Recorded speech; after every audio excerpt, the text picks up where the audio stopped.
No vídeo de hoje, daremos continuidade à nossa série sobre predestinação, avançando para um dos temas mais profundos e mais frequentemente mal compreendidos dentro da teologia reformada, a ordem lógica dos decretos divinos, com foco especial em por que o supralapsarianismo não é apenas coerente, bíblico e filosoficamente sólido, mas, sobretudo, cristológico e, portanto, preferível, superior e teologicamente mais consistente que o infralapsarianismo.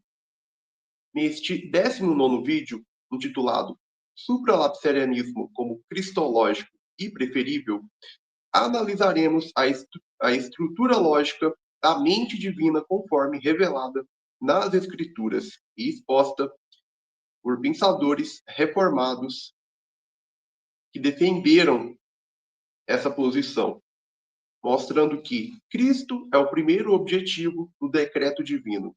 A eleição é em Cristo, não em Adão. A igreja não é uma reação à queda, mas um propósito eterno, anterior a todas as coisas. A criação, a queda e a história existem em função de Cristo e de seu corpo, e não o contrário. O supralapsarianismo é, biblicamente, teologicamente e filosoficamente, a única perspectiva que preserva a primazia absoluta de Cristo na mente divina. Efésios 1, 4 a 10, Colossenses 1, 15 a 18. A unidade e finalidade do decreto eterno. Efésios 1, 11. A plena soberania de Deus sobre a criação, a queda e a redenção. Isaías 46, 9 a 11. Romanos 9. A centralidade da igreja como obra-prima divina. Efésios 2, 10. O infralapsarianismo, ao tentar proteger Deus de acusações humanas, acaba diluindo a soberania divina, introduzindo elementos de contingência, confundindo ordem lógica com ordem cronológica e atribuindo à queda um papel anterior à própria eleição, contrariando Efésios 1. Deus não decretou permitir a queda, Deus decretou causar todas as coisas, para cumprir o propósito ulterior de glorificar seu Filho e exaltar sua igreja. A igreja é a obra-prima, poema de Deus, planejada antes da criação. Os réprobos existem para exaltar os eleitos, conforme Romanos 9, Isaías 43 e Provérbios 16, 4. O supralapsarianismo é mais coerente com a revelação bíblica da soberania absoluta. A própria Confissão de Westminster não exclui um supralapsarianismo cristológico, como reconhecido por teólogos como John Murray e Joel Beck. A predestinação bíblica começa com Cristo, não com Adão, com a glória divina, não com o pecado humano, com o propósito eterno, não com uma reação à história. Prepare-se para uma exposição profunda, rigorosa e cristocêntrica sobre a ordem lógica do decreto, demonstrando por que o supralapsarianismo não é apenas uma possibilidade dentro da teologia reformada, mas a posição que mais honra a soberania de Deus, a centralidade de Cristo e a grandeza do plano eterno da redenção. Vamos ao conteúdo. Primeiro ponto: Cristo é o primeiro objetivo do decreto divino. Bom, a questão fundamental para estabelecer a ordem lógica dos decretos é simples. Qual é o primeiro propósito na mente de Deus? Toda a teologia da predestinação depende dessa resposta. E, biblicamente, não há qualquer ambiguidade. O primeiro objetivo, o fim supremo, a intenção primordial de Deus é Cristo. E Cristo, em sua obra redentora e glorificadora da Igreja. A Escritura nunca coloca a queda como ponto de partida para os decretos divinos. Ao contrário, ela repetidamente afirma que Cristo, e não Adão, é o centro do plano eterno. Paulo argumenta explicitamente que ele nos elegeu em Cristo, antes da fundação do mundo. Efésios 1:4. Note a ordem lógica indicada por Paulo. Primeiro, a eleição é em Cristo. Segundo, a eleição ocorre antes da fundação do mundo. Terceiro, logo Cristo está lógica e ontologicamente antes da criação e antes da queda, como objetivo primário do decreto. Em nenhum momento, Paulo diz que Deus considerou a queda para depois definir quem estaria em Cristo. Ele afirma que Deus já havia determinado a união dos eleitos com Cristo antes de tudo. Isso significa que a eleição não é uma resposta à queda. A queda é um meio para realizar a eleição em Cristo. Colossenses 1:15 a 18 reforça esse ponto com força impressionante. Cristo é a imagem do Deus invisível, o primogênito de toda a criação, antes de todas as coisas, e o primogênito dentre os mortos. Essas expressões não descrevem apenas prioritização temporal, mas prioridade lógica e finalística. Cristo não é apenas o primeiro na ordem da existência, ele é o primeiro na intenção de Deus. Ele é o fundamento da criação e o fundamento da redenção. Tudo existe por causa dele e para ele. O plano eterno é centrado na união com Cristo. Efésios 1:9 a 10 declara que o propósito eterno de Deus é reunir todas as coisas em Cristo. Isso significa que Cristo é o eixo do decreto eterno. A criação e a história existem para conduzir tudo até Cristo. A queda, a cruz, a redenção e o juízo existem para magnificar Cristo. Nada disso é compatível com qualquer forma de infralapsarianismo, pois esse sistema coloca a queda, e não Cristo, em uma prioridade lógica superior, fazendo Deus organizar seu plano a partir de um evento histórico e não a partir de seu Filho eterno. O supralapsarianismo protege a primazia de Cristo. O supralapsarianismo afirma que Deus determinou glorificar Cristo e unir nele um povo eleito. Para isso, determinou os meios: criação, queda, redenção, juízo. A ordem lógica é Cristo, eleição, meios, história. O infralapsarianismo inverte essa ordem, colocando criação, queda, eleição, redenção. Essa estrutura subordina Cristo à queda, algo impossível biblicamente. O supralapsarianismo, ao contrário, reconhece que Cristo é o centro, o fundamento, o objetivo final e o primeiro propósito da mente divina. O decreto é cristológico porque Deus é cristocêntrico. Deus não contempla primeiro a humanidade caída para depois decidir quem colocar em Cristo. Deus contempla Cristo e determina que tudo, inclusive a queda, existe para manifestar a glória de seu Filho. Isso é exatamente o que Paulo ensina em Efésios 1:10 e Colossenses 1:16 a 18. Cristo é o primeiro na mente de Deus. Cristo é o primeiro no plano de Deus. Cristo é o primeiro no decreto de Deus. Cristo é o primeiro na história de Deus. O supralapsarianismo não é apenas coerente, é inevitável, porque o decreto é cristológico antes de ser antropológico e cristocêntrico antes de ser soteriológico. Segundo ponto, a unidade e finalidade do decreto eterno. Efésios 1:11. Bom, Efésios 1:11 é talvez o texto mais contundente da Escritura para afirmar não apenas a soberania exaustiva de Deus, mas também a unidade e finalidade absoluta do seu decreto eterno. O versículo declara: Nele fomos também feitos herança, havendo sido predestinados conforme o propósito daquele que faz todas as coisas conforme o conselho da sua vontade. Esse texto destrói qualquer noção de que o decreto seja fragmentado, reativo ou montado em etapas independentes. Ele revela três verdades estruturantes. Primeira, o decreto é uno, simples e indivisível, porque é a vontade una simples e indivisível de Deus. Paulo afirma que Deus faz todas as coisas conforme o conselho da sua vontade. Não conselhos ou vontades, mas uma única vontade simples e unificada. Assim como Deus é simples, não composto de partes, seu decreto também é simples.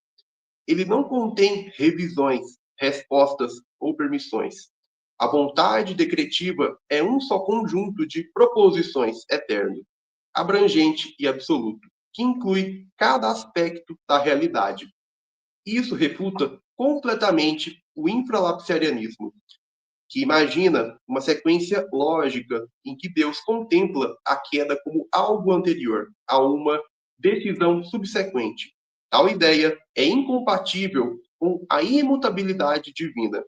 Deus não muda de intenção, não reage, não observa fatos para depois decretar. O decreto eterno é uno, porque Deus é uno. Segunda, o decreto é finalístico. Tudo converge para o propósito eterno em Cristo. Efésios 1:11 deve ser lido à luz de Efésios 1:9-10. O propósito que rege o decreto é claramente revelado, segundo o seu beneplácito, que propuser em Cristo de fazer convergir nele todas as coisas. Logo, o decreto não apenas é uno, teleológico, isto é, orientado para um fim. Cristo é a finalidade do decreto. Esse ponto é crucial. Deus não decretou criar o mundo e depois decidiu como lidar com a queda. Deus decretou glorificar Cristo e, para isso, decretou criar o mundo e decretou a queda. A finalidade determina os meios, não o contrário. Por isso, o supralapsarianismo é cristológico. Ele reconhece que Cristo é o fim e a história é o meio. Terceira verdade. O decreto é absolutamente eficaz. Deus faz tudo conforme o que decretou. O texto afirma que Deus faz todas as coisas conforme seu decreto. Paulo não diz que Deus permite, tolera, reconhece ou autoriza passivamente. Ele diz que Deus faz. Essa causação ativa é um golpe fatal contra qualquer tentativa de inserir permissão no decreto, como fazem infralapsarianos e compatibilistas. Se Deus faz tudo de acordo com sua vontade decretiva, então a queda foi causada por Deus conforme seu decreto. O pecado foi causado por Deus conforme seu decreto. A salvação foi causada por Deus conforme seu decreto. Todos os eventos, pensamentos e atos foram causados por Deus conforme seu decreto. Isso não torna Deus pecador, porque ele causa os atos das criaturas sem ser um agente moral na mesma categoria que elas. Deus é o autor metafísico ou causa ontológica do pecado, não o praticante do pecado. Deus não é a causa mecânica do pecado, como a criatura. Mas isso torna claro que nada está fora da eficácia ativa da vontade de Deus. Efésios 1:11 mostra que, primeiro, o decreto é uno, porque deriva da vontade simples e eterna de Deus. Segundo, o decreto é finalístico, porque tudo existe para glorificar Cristo. Terceiro, o decreto é eficaz, porque Deus causa todas as coisas conforme o conselho de sua vontade. Portanto, a única teologia coerente com Efésios 1:11 e com todo o restante da Escritura é a supralapsariana, um decreto uno, cristocêntrico e exaustivo, onde nada é acidental, reativo, contingente ou permitido, mas tudo é causado por Deus para o fim de Cristo. Terceiro ponto, a igreja não é uma reação à queda, mas um propósito eterno, anterior a todas as coisas. Um dos erros mais graves do infralapsarianismo e de toda teologia que coloca a queda como um ponto de partida para o plano redentivo é imaginar que a igreja surge como resposta ao pecado humano. Essa ideia é completamente refutada pela Escritura. A Bíblia apresenta a igreja como um propósito eterno, planejado antes de todas as coisas, e não como um plano B que Deus implementou por causa de um suposto imprevisto cósmico. Em primeiro lugar, a eleição da igreja é anterior à criação, não à queda. Efésios 1, 4 a 5. Paulo afirma que Deus nos elegeu nele antes da fundação do mundo. Isso significa a eleição não é subsequente à queda. A igreja já estava definida na mente eterna de Deus antes que qualquer criatura existisse. O corpo de Cristo não depende da existência do pecado para ser concebido. Isso coloca o propósito da igreja antes de qualquer decreto relativo à criação e, portanto, eternamente antes da queda. Em segundo lugar, a igreja manifesta a multiforme sabedoria de Deus conforme o propósito eterno. Efésios 3, 10 a 11. Paulo ensina que Deus criou tudo para que, pela igreja, a multiforme sabedoria de Deus seja conhecida. E conclui, segundo o propósito eterno que fez em Cristo Jesus, nosso Senhor. O propósito eterno, isto é, anterior ao tempo, anterior à criação e anterior à queda, tinha como objetivo fazer da igreja o palco da revelação da sabedoria divina. Logo, a igreja é parte do decreto principal, não acessório. A existência da igreja não depende da queda. Deus não providenciou uma igreja por causa do pecado. Ele decretou o pecado para manifestar a igreja como triunfante e gloriosa em Cristo. Em terceiro lugar, a queda é meio, não causa. A igreja é o fim, não a resposta. No supralapsarianismo bíblico, Cristo é o fim do decreto. A igreja é o corpo desse Cristo glorificado. A história é o palco para a manifestação da glória de Cristo na igreja. A queda não origina a igreja, pelo contrário, a queda foi decretada para que a igreja existisse como redimida, amada, justificada, santificada e glorificada. Assim, a igreja não é remédio para a queda. A queda é instrumento para a revelação da igreja. Em quarto lugar, o cordeiro é sacrificado desde a fundação do mundo. Apocalipse 13, 8. Esse texto não diz que Deus reagiu ao pecado com a cruz. Pelo contrário, o sacrifício de Cristo faz parte do decreto eterno, anterior à criação. A cruz não é improviso, é centro do plano eterno. A existência da igreja, como povo redimido pelo sangue do Cordeiro, é um decreto anterior à existência da própria humanidade. Isso implica que Deus decretou a queda como meio necessário para a manifestação da obra redentiva de Cristo e, consequentemente, da existência da igreja. Em quinto lugar, a igreja é decretada antes da humanidade, independentemente da queda.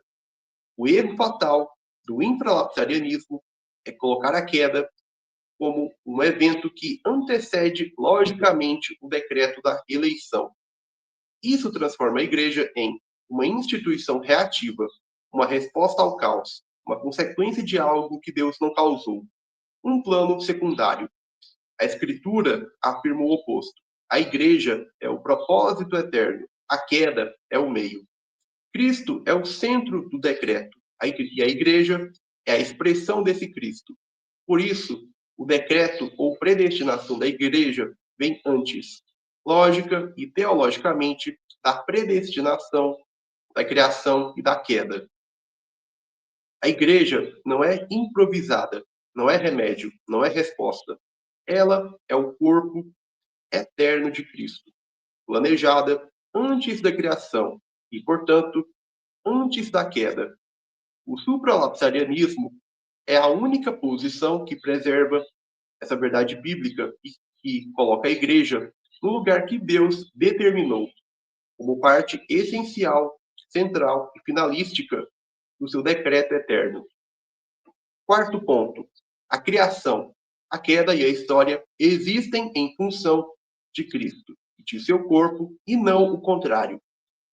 Este é um dos pilares mais altos do supralapsarianismo bíblico. Cristo não existe por causa da criação. A criação existe por causa de Cristo. A igreja não surge como resultado da história. A história existe para a formação da igreja. A queda não cria a necessidade da cruz. A cruz determina a queda. Essa inversão de perspectiva, que na verdade é a perspectiva bíblica original, destrói completamente qualquer visão infralapsariana, arminiana ou fragmentada do plano de Deus. Tudo foi criado por causa dele e para ele. Colossenses 1, 16 a 18. Paulo é explícito. Todas as coisas foram criadas por meio dele e para ele. Ele é antes de todas as coisas, e todas as coisas subsistem nele. Ele é a cabeça do corpo, que é a igreja. Aqui, Paulo conecta no mesmo fluxo Cristo como Criador, Cristo como sustentador, Cristo como finalidade da criação, Cristo como cabeça da igreja. A mensagem é clara. A igreja não existe por causa da criação. A criação existe para a igreja, porque ela existe para Cristo. Não há economia da salvação reagindo à história, mas história servindo à economia da salvação. A queda não é causa da cruz. A cruz é causa da queda. Se o cordeiro foi morto desde a fundação do mundo, Apocalipse 13, 8, então a cruz não é desencadeada pela queda. A queda é decretada para que a cruz se manifeste. A história redentiva não corrige um problema, ela executa um propósito. O infralapsarianismo se vê forçado a tratar a queda como pressuposto lógico da eleição, como se Deus observasse a futura queda do homem para então, só depois, decretar a redenção. Isso é teologicamente impossível, pois faz a queda existir logicamente antes do próprio decreto que a determina. No supralapsarianismo, o modelo bíblico, o decreto é assim: Cristo glorificado como fim, a igreja como corpo desse Cristo, os meios necessários para essa glória. Criação e queda, a história inteira como palco da revelação desse propósito. Ou seja, a ordem não parte do homem para Deus, mas de Deus para a história. A história não é aleatória, ela é teatral. Toda a história é palco, cenário, luz e movimento para a autoexpressão do Deus Trino na pessoa de Cristo e na existência da igreja. A criação é o cenário, a queda é o gatilho narrativo, a redenção é o desdobramento central, a consumação é o clímax, a nova criação é o desfecho. A igreja é o alvo, Cristo é o protagonista, Deus é o autor. Essa estrutura é incompatível com qualquer doutrina que coloque o homem, seu pecado ou seus atos como ponto determinante da ordem lógica dos decretos. A supremacia de Cristo determina a ordem supralapsariana. A ordem supralapsariana não é uma especulação filosófica. Ela é a única ordem coerente com a supremacia de Cristo. Cristo é antes da criação. Então, o decreto começa com Cristo. Cristo é o fim de todas as coisas. Então, o decreto é governado por Cristo. A igreja é o corpo de Cristo. Então, ela precede logicamente a criação. A queda é meio para a obra redentiva de Cristo. Então, ela é subordinada ao propósito final. Tudo existe em função de Cristo, não em reação a eventos humanos. A história encontra seu sentido exclusivamente em Cristo. Gênesis não começa explicando o universo. Ele prepara o palco para o propósito central, a revelação do Cristo e a formação do seu povo. A queda não foi acidente, ela foi instrumento. O mal não foge ao controle, ele serve ao decreto. As eras não se movem ao acaso, elas seguem o roteiro eterno determinado pelo próprio Deus. A criação, a queda e toda a história não são fatores determinantes do plano de Deus. Elas são frutos, meios e instrumentos desse plano, cujo centro e finalidade é Cristo e seu corpo, a Igreja. Esse é o coração do supralapsarianismo. Cristo antes de tudo, Cristo acima de tudo, Cristo como fim de tudo. E todas as coisas, inclusive a queda, ordenadas logicamente para culminar nele. Bem, ao concluirmos este vídeo, fica absolutamente claro que o supralapsarianismo não é apenas uma alternativa plausível dentro da teologia reformada. Ele é a única formulação coerente, bíblica e cristocêntrica da ordem lógica do decreto divino. As Escrituras apresentam um Deus que não reage, não responde, não adapta, não permite passivamente, não aguarda acontecimentos da criatura para então determinar seus propósitos. Pelo contrário, Deus determina, causa e ordena todas as coisas a partir de um decreto uno, eterno, simples e finalístico, estruturado desde a eternidade em torno de um único centro, Cristo. O supralapsarianismo é cristológico porque coloca Cristo como o primeiro objetivo do decreto. Reconhece que a igreja não é remendo da queda, mas propósito eterno, anterior a todas as coisas. Entende que criação, queda e história não determinam Cristo, mas são determinadas por Cristo. Afirma a unidade absoluta do decreto. Efésios 1:11. A determinação do fim desde o princípio. Isaías 46:10. E o fato de que o Cordeiro foi decretado como sacrificado desde a fundação do mundo. Apocalipse 13:8. Isso significa que a criação não explica Cristo. Cristo explica a criação. A queda não exige redenção. A redenção exige a queda. A história não molda a igreja. A igreja molda a história por decreto divino. Deus não observa o pecado para depois agir. Ele decreta e causa o pecado para revelar Cristo. O infralapsarianismo, ao colocar a queda como momento lógico anterior à eleição, transforma Deus num espectador e faz da igreja um plano secundário, algo completamente contrário a Efésios 1, Efésios 3 e Colossenses 1.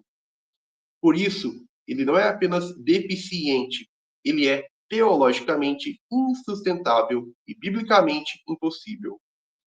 O supralapsarianismo, ao contrário, honra a revelação bíblica.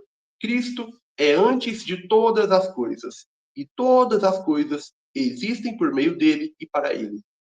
Assim, se queremos ser verdadeiramente bíblicos, coerentes e centrados na glória de Cristo, a única posição possível é esta: Deus decretou causar todas as coisas para exaltar Cristo e reunir sua igreja. E nada, absolutamente nada, escapa a essa ordem eterna. Bom, pessoal, espero que tenham gostado do vídeo e entendido o conteúdo.